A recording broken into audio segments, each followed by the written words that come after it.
ہم تمام لوگوں نے سب سے پہلے تو مسلمان کے بعد پھر مومن جو ہیں، ہم سب نے دین، اسلام، شریعت، احکام اور جو مقلدین ہیں انہوں نے مجتہدین کے فتاوی میں سے وہ چیز ہر بندے نے اخذ کی ہے جتنی جس کو جو پسند ہے.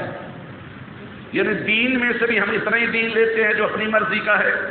علماء ہیں تو وہی احادیث سنائیں گے آپ کو کہ جس میں احترام کیا جائے.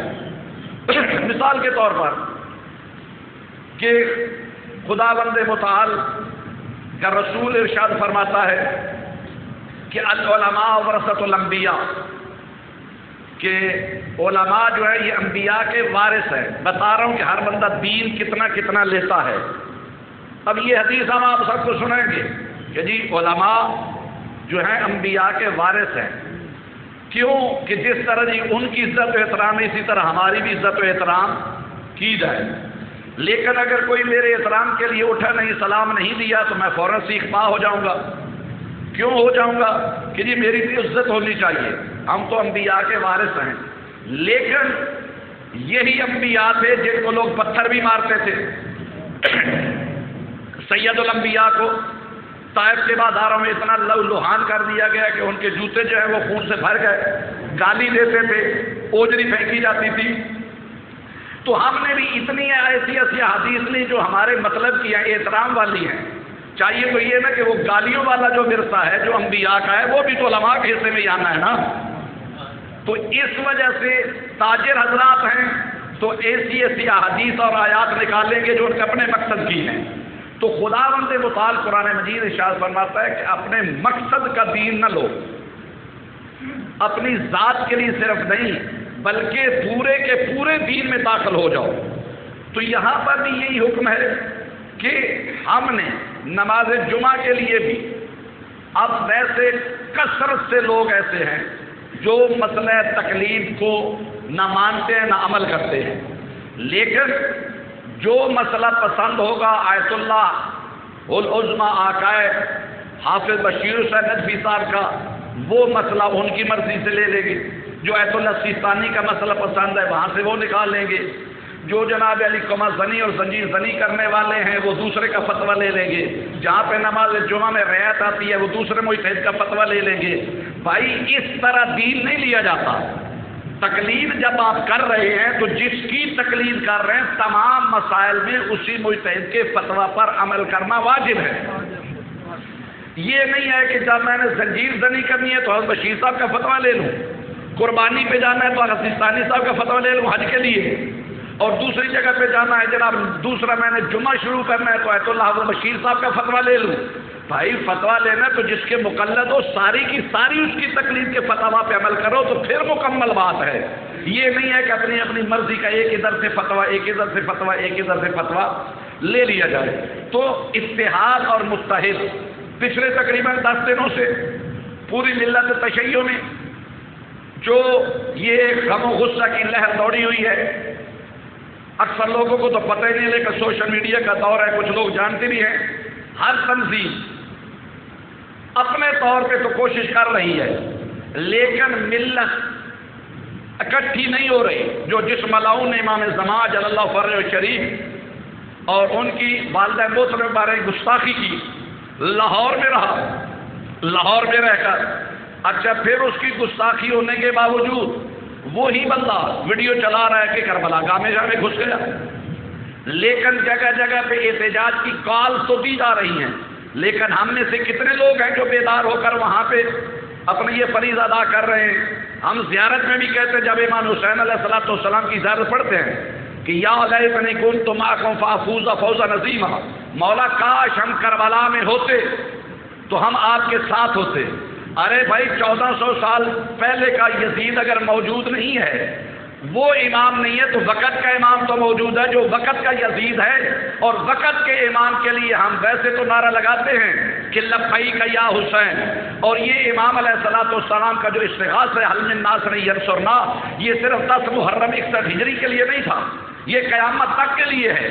استغاثہ کیا تھا؟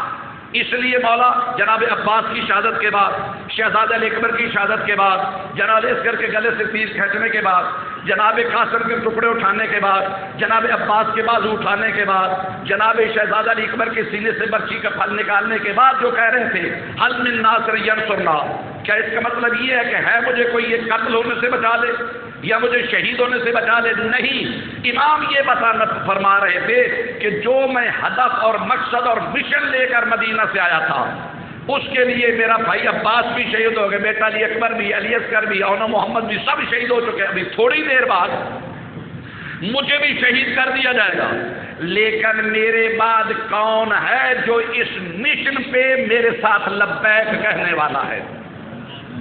تو بات یہ ہے، معذرت کے ساتھ عرض کروں گا کہ ہم جتنے بھی مومنین اپنے آپ کو کہلواتے ہیں، ہم صرف اور صرف زبان کی جو ٹیسٹ اور ذائقہ ہے اس حد تک ہیں، عملی طور پر اگر مومن بن جائے تو پھر بات بنتی ہے۔ آل محمد یہ چاہتے ہیں، ہماری طرح کے ایک ماننے والا امیر کائنات حضرت علی علیہ السلام کی بارگاہ میں حاضر ہوا،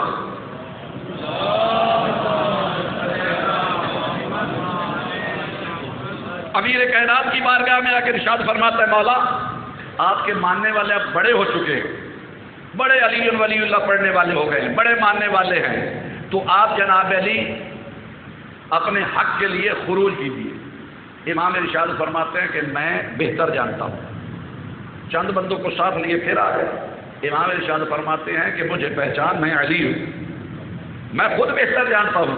بعد جب انہوں نے اصرار کیا، مولا ارشاد فرماتے ہیں اچھا کل ایسے کرو، جو ان کا سب سے بڑا سردار تھا اسے کہا کہ کل ایسا کرنا کہ تم ایسے یہ ان سب کے ساتھ ہی جتنے لوگ آئے ہو نا، یہ ذرا اپنے سر منڈوا کے آنا، جسے کہتے ہیں ٹینڈ کروا کے آنا، اس طرح۔ وہ جناب اس کی تازہ شادی ہوئی تھی، گھر میں گئے، جب انہوں نے کہا جی ہم نے تو یہ بال کٹوانے، اس کی زوجہ محترمہ نے کہا کیا ہو گیا، بے وقوف ہو گئے، شکل کیسی تیری لگے گی؟ انہوں نے کہا امام نے فرمایا۔ کہا امام کا کیا ہے جناب علی، اوپر جو عربی لے ہوتا ہے وہ رومال وہ رکھ کے تو رسی لگا لے تو کیا پتہ چلے گا؟ دوسرے دن پھر مولا فرماتے ہیں ہاں جی، سب سے پہلے نے مولا نے اپنی ذوالفقار کی نوک سے اس کے سر سے جب رومال ہٹایا، امام ارشاد فرمایا میرے کہنے کے اوپر جناب علی 4 وال تو دے نہیں سکتا، تو کہتا ہے میں سر دوں گا۔ اور محمد صلی اللہ علیہ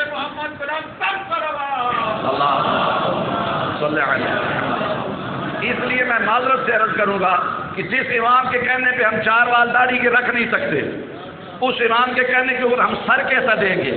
تو اسی طرح ایک دوسرا مولا کے پاس آیا، کہا مولا ہم تو آپ کے مطیع ہیں، فرمانبردار ہیں، آپ حکم میں لبیک کہنے والے ہیں۔ امام علیہ السلام نے ارشاد فرمایا اچھا پھر یہ جو سامنے تندور ہے اس میں چھلانگ لگا۔ کہا مولا آگے والی آگ سے بچنے کے لیے آپ کو امام ماننا تھا، تو آپ یہی پہ آگ میں ڈالنا چاہتے ہیں؟ ابھی یہ بات ہو رہی تھی، ادھر سے مولا کا ماننے والا ہارون مکی آیا۔ امام نے ارشاد فرمایا ہارون جی مولا، کہا اس میں چھلانگ لگاؤ۔ ایک قدم آگے بڑھا اور رکا۔ مولا فرماتے ہیں کہا نہیں لگانا چاہتا؟ کہتے نہیں مولا اسے نہیں روکا کہ بچنا چاہتا ہوں، پوچھنا صرف یہ چاہتا ہوں کہ آپ کا یہ حکم صرف میرے لیے ہے یا میرے اہل و عیال کے لیے بھی ہے، تاکہ ان کو بھی ساتھ لے کر آؤں۔ فوراً اس نے چھلانگ لائی، کودا، امام نے اوپر سے ڈھکن دے دیا، اور جو پہلے آنے والا مومن تھا اس سے میں گفتگو ہو گئے۔ اب امام علیہ السلام گفتگو فرما رہے ہیں اور اس کا خیال اسی تندور کی طرف ہے۔ کہتے ہیں مولا ذرا اس کو تو دیکھو اس کا کیا حال ہو گیا ہے۔ امام فرماتے ہیں میں تو جانتا ہوں، تو تسلی کے لیے ذرا ڈھکن اٹھا۔ جب اٹھایا تو وہ اسی طرح جس طرح جناب ابراہیم علیہ السلام آگ کے ساتھ پھولوں میں کھیل رہے تھے۔ تو میرے محترم سامعین، دین اتنا نہ لیا جائے جتنا پسند کا ہے۔ اب متحد ہو کر وقت کے یزید کے خلاف سب کو نکلنا ہوگا، اور یہ آپ جان لیں کہ کوئی بیروکریٹ ہمارا شیعہ ہو، کسی اعلیٰ منصب کے اوپر ہو، جو بھی اپنے آپ کو چھپانا چاہے، شیعہ کبھی چھپ نہیں سکتا۔ تو وہ موت کے جو گھر بستر کے اوپر آ جائے، پیٹ درد ہونے سے یا ہارٹ اٹیک ہونے سے آ جائے، اس کی بجائے اگر امام کے راستے میں موت آ جائے تو اس سے بہتر موت اور ہے کون سی؟ اس لیے میرے محترم سامعین، خدارا سب سے پہلی بات ہے کہ متحد ہوں، اپنے اندر اتحاد پیدا کریں، یونٹی پیدا کریں، اس لیے کہ جب متحد ہو جائیں گے، ایسے ہم نہ ماننے والے ہو جائیں۔ اکثر میں یہ کہتا رہتا ہوں کہ ولایت کا مطلب کیا ہے؟ ولایت کا مطلب ہے حکومت، ولایت کا مطلب اقتدار۔ علی ولی اللہ کا مطلب کیا ہے؟ علی کی ولایت کا مطلب ہے علی کی حکومت، علی کے اقتدار، یعنی ہاتھ ادھر اٹھے جدھر علی چاہتے ہیں، آنکھ ادھر دیکھے جدھر علی چاہتے ہیں، پاؤں ادھر چلے جدھر علی چاہتے ہیں، یہ ہے ولایت علی۔ ہم نے ولایت کو پڑھنے کی حد تک رکھا ہوا ہے، اپنے اعضاء و جوارح پہ ہم ولایت کا اطلاق نہیں